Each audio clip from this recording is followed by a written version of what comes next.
Washington, and in his weekly address today, President Obama doubled down on his opposition to cutting entitlements as the deadline for sequestration draws near. I disagree with Republicans who think we should do that by making even bigger cuts to things like education and job training, or Medicare and Social Security benefits. That would force our senior citizens and working families to bear the burden of deficit reduction, while the wealthiest are asked to do nothing more. That won't work. We can't just cut our way to prosperity. Joining me now, Democratic Congressman Adam Schiff, member of the House Appropriations Committee. Nice to see you again, Representative Schiff. Thanks for being here. Good to see you. Thank you. So we have less than 2 weeks until this sequester goes into effect. Do you think a deal will be reached? Unfortunately, I don't think so. I think in the House of Representatives in particular, the GOP leadership has reached the conclusion that they want the sequester to go into effect, at least temporarily. It's a way of managing their own members. They have a deep internal divide between the Tea Party Republicans and the more mainstream Republicans, and I think they feel they need to do this, much as they felt they had to go over the fiscal cliff, at least for a day or so, to say that they weren't raising taxes. So I think we're seeing the same thing played out here. But frankly, it's going to be a disaster for the country.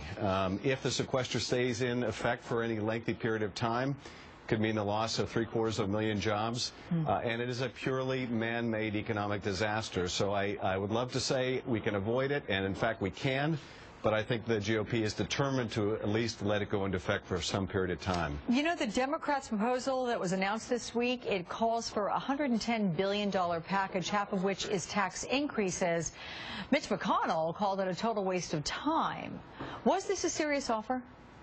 It is a serious offer, and it's a shame that the Senate leader would say, or the Senate Republican leader would say, it's a waste of time to propose something that's half and half, which I think the American people think that's actually pretty fair, that when you're in a debate and have a difference, that you try to split the divide down the middle.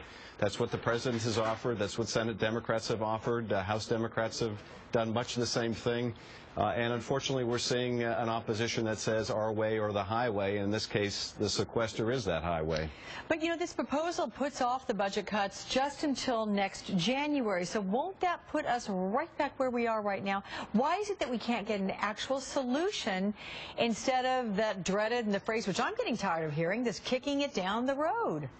No, you're absolutely right. We should be able to get a long-term deal. It's in the best interest of the country, and it's really not rocket science. We know essentially what needs to be done. We have about the right target in terms of our deficit reduction. We're about halfway there, in fact. We've done about $1.7 trillion in cuts, about 600 or 700 billion in revenue increases, and we're about halfway there. But the second half is proving very difficult. I think part of the problem is this internal divide in the House. We don't really have a negotiating partner because they're not of one mind. But the President is doing what he does best, which is go out above the heads of the Congress, out to the American people, calling for some reasonable resolution that represents, fairness and shared sacrifice. It's what the American people voted for, and unfortunately, I think we're going to have this sequester go into effect so the Republicans can manage their own members and expectations before we get to yes. And like you said, the yes at that is likely to be a short-term yes, but we should bring about a long-term deal, and I hope we can. There's no reason why we shouldn't, and I think our economy is poised to really recover if we just get out of the way. And part of getting out of the way is this long-term deal you mentioned. So that means then that you think it's probably going to happen. We're going to go to the sequester. That means that you and like-minded Democrats, of which you all seem to be much more coalesced around one concept in your party's platform on this, as opposed to, as you say, that the splintered up, GOP. Are you willing then to let us go into sequester, to stay to your party's ideals?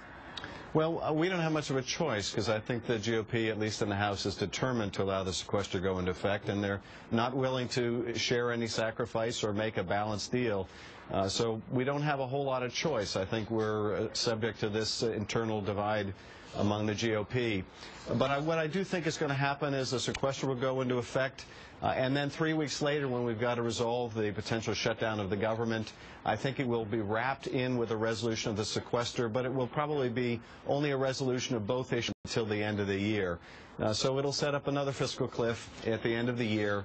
Again, not the way to do business, not the way that you can keep the trains running on time, but it may be the best that we can hope for with the crowd that's currently running the House. One more detail here, because part of this new proposal by the Democrats includes closing some tax loopholes, which is what Republicans had once supported. Why have they changed now?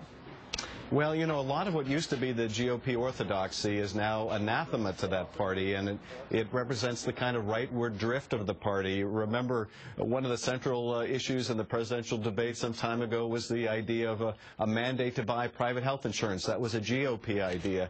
And there are many others in a long series. The president alluded to one of them in the State of the Union in terms of climate change, pointing to a John McCain idea. But what had been fairly mainstream in the GOP, now with the ascendancy of the Tea Party, is considered heresy, and unfortunately it's holding the whole hostage, the country hostage, and holding our economy hostage. And until the voters speak a little more clearly, which they'll have an opportunity to do again in another 2 years, we may be stuck with this kind of Tea Party quagmire that we're in. All right, California Representative Adam Schiff, good to see you as always. Thanks for joining us. Good to see you. Thank you. Let's get a check with Craig Miller.